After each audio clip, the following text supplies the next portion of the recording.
বন্ধুসকল গৰমৰ বন্ধ শেষ আৰু যিহেতু আজি 1 তাৰিখ আৰু চিৰাগৰ স্কুলো আৰম্ভ আৰু নতুনকৈ আকৌ ডিউটি আৰম্ভ হৈ গ'ল। 1 মাহ অলপ আৰামেই কৰিছিলোঁ। বন্ধুসকল চিৰাগক বাছত উঠাই কৰি দি আহি চিৰাগৰ পাপাৰ কাৰণে টিফিনটো ভৰাই ল'লোঁ আৰু আজি চিৰাগকো টিফিনতে একেই বস্তুৱেই দিলোঁ, জ্বলা চুজি কাৰি পাতা দি পেলাই।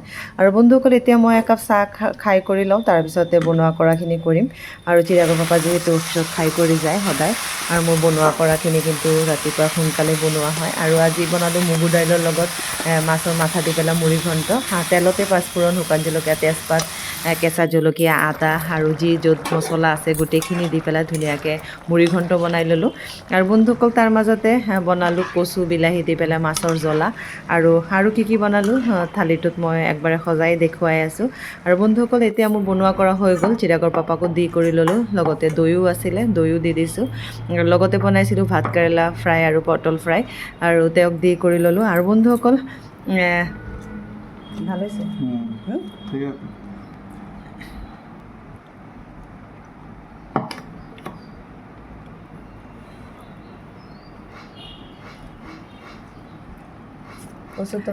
বন্ধুসকল আপোনালোকৰ এইটো হয়নে নহয় নাজানো, মোৰ কিন্তু এইটো মানে বনোৱাৰ পিছত কেনেকুৱা খাই পালে এইটো কিন্তু মই জানিবলৈ একদম লগতে বহি থাকোঁ।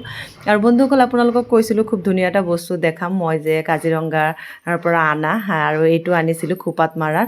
আৰু বন্ধুসকল চিৰাগো স্কুলৰ পৰা আহি পালেহি, তাৰ যিহেতু স্কুলটো সোনকালে ছুটি, আৰু তাক আগতে লাচি এগিলাচ দি কৰি লৈ তাৰপিছত তাক ভাত খুৱাই কৰি ল'লোঁ আৰু ময়ো খাই কৰি ল'লোঁ।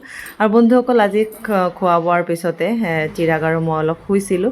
আৰু বন্ধুসকল এতিয়া দেখিছেনে মোক একদম ফুলি কিবা হৈ আছে। আৰু এতিয়া সন্ধিয়া হ'ল আৰু চিৰাগৰ পাপা বোলে আজি মটৰ পনীৰ খাব, আৰু মই মটৰ ৰাতিপুৱাই তিয়াই থৈছিলোঁ কিন্তু পনীৰ নাছিলে, তেওঁ পাহৰিলে আনিবলৈ।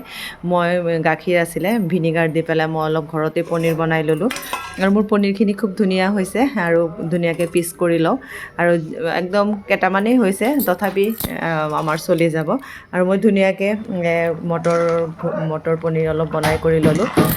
আৰু বন্ধুসকল তাৰ মাজতে তপনো আহিলে, তপনে সেইটো কাৰণে আৰু লৰালৰি কৰি আছোঁ যাতে ইয়াকো অকণ খুৱাই দিব পাৰোঁ। লগতে লুচিও অলপ বনালোঁ।